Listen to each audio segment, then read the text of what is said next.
Nicolás Maduro ha comenzado su largo periplo por el sistema judicial de Estados Unidos, con una comparecencia el día 5 de enero ante el juez Alvin Hellerstein.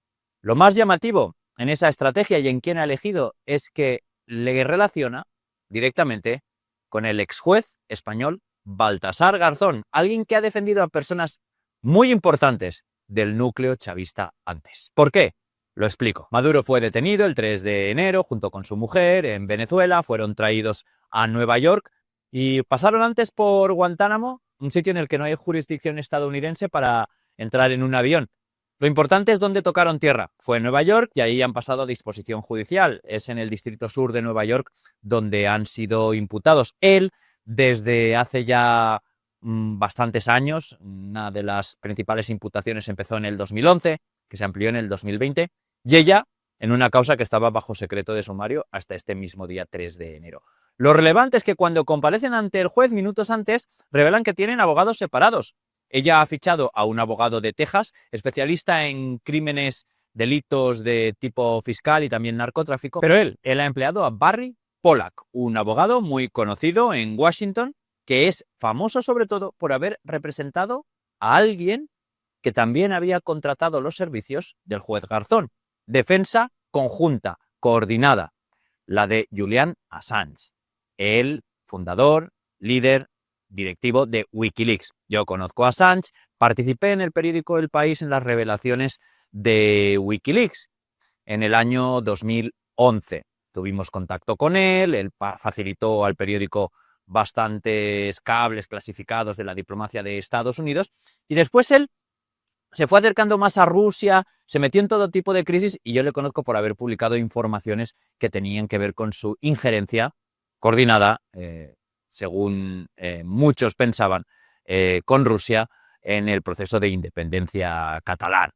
Muchas de sus afirmaciones eran después publicadas en medios de propaganda rusos como RT y Sputnik. Bueno, Assange fue después imputado por Estados Unidos por espionaje. Espionaje se alegaba en coordinación con Rusia. Fue un proceso muy largo. Él pasó de estar en la Embajada de Ecuador en Londres a quedar a recaudo judicial de la policía británica en la prisión de Belmarsh. Y desde allí su equipo, el ex juez Garzón y el abogado Pollack, armaron una defensa que le presentaba como víctima de persecución política, de un intento de silenciarlo, de un grave daño al periodismo internacional y a la libertad política. Finalmente, lo cierto, los hechos, son que Assange se declaró culpable de un cargo, fue condenado a prisión y se dio como cumplida ya esa sentencia por el tiempo que había estado encerrado en Reino Unido. Ahora reside en Australia. Bien. Esta es una conexión del juez Garzón con este caso, pero hay otra más importante, que es la de la defensa activa de Garzón del testaferro de Maduro. Se presentó también a Alex Saab, conocido como el empresario del hambre, alguien que se lucró con las famosas bolsas CLAP, que se daba a los venezolanos en situación de carestía, que dio alimentos en mala calidad, caducados, de forma más barata, para, según varias alegaciones e investigaciones que se publicaron en su día, lucrarse a costa del hambre de los venezolanos. Alex Saab fue detenido en Cabo Verde cuando estaba haciendo una parada. Se cree que después de haber estado en Turquía o en Rusia para hacer una serie de gestiones en la exportación del crudo sancionado y también del oro de Venezuela. Bien, detenido en Cabo Verde, después Alex Saab fue extraditado aquí, a Estados Unidos. Fue imputado en Florida y comenzó el juicio, pero después de estas denuncias de que era un preso político, después de las peticiones tanto de Maduro como de Delcy Rodríguez de que se le liberaba, que si era una víctima del imperio, finalmente el expresidente Joe Biden decidió liberarlo. Sometida a mucha presión la fiscalía, pero muy descontenta con esta decisión. Me consta. ¿Por qué? Porque Biden negoció con Maduro de una forma indirecta el hecho de que si se le devolvía a Saab y a los narcosobrinos, a los sobrinos condenados por narcotráfico de Cilia Flores aquí en Miami, finalmente habría elecciones libres. Llegaron las elecciones del 24 y no fueron libres ni fueron nada. Finalmente las robó el régimen después de haber inhabilitado a María Corina Machado. Las elecciones, según todas las actas, las ganó Edmundo González Urrutia. Hoy presidente encargado debería ser venezolano en el exilio, residente en Madrid.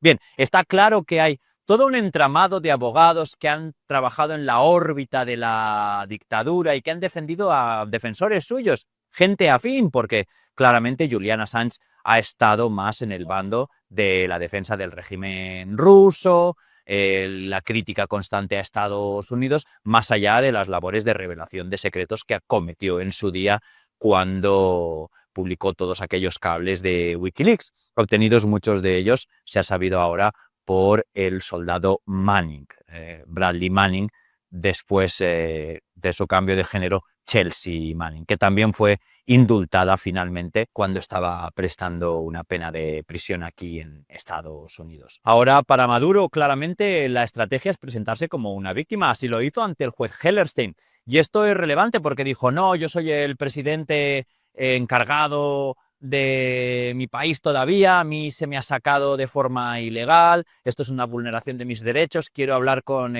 personal consular venezolano. Sabe perfectamente que esto no es posible porque no hay relaciones diplomáticas entre Estados Unidos y Venezuela y aquí no hay personal de la embajada diplomática, pero está asesorado para pedirlo y presentarse como una víctima que ni siquiera ha tenido acceso a las provisiones más básicas, como las de hablar con personal diplomático encargado de este tipo de crisis y emergencias. Lo que está claro es que mientras Maduro va a armar su defensa con una serie de abogados que sin duda van a ser muy caros y que van a trabajar de una forma muy profesional, son abogados expertos, Pollack ha logrado este acuerdo de Assange, pero ha participado antes en la defensa de clientes muy polémicos que incluso en algunos puntos fueron acusados de espionaje por la CIA y demás. Pero la Casa Blanca aquí en Washington está ya negociando con quien le sustituye, Delcy Rodríguez.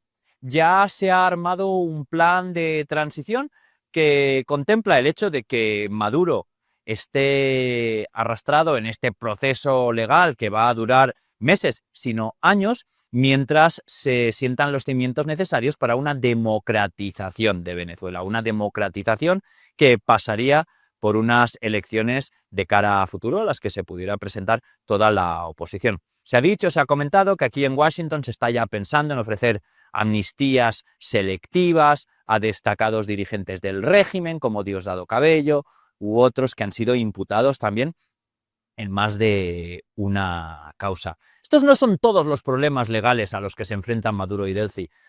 Ha habido también una demanda que se presentó en agosto, se amplió en agosto por parte de ciudadanos venezolanos que acusan a la dictadura de ser un entramado de tortura y extorsión y de explotación ilícita de los recursos de los venezolanos.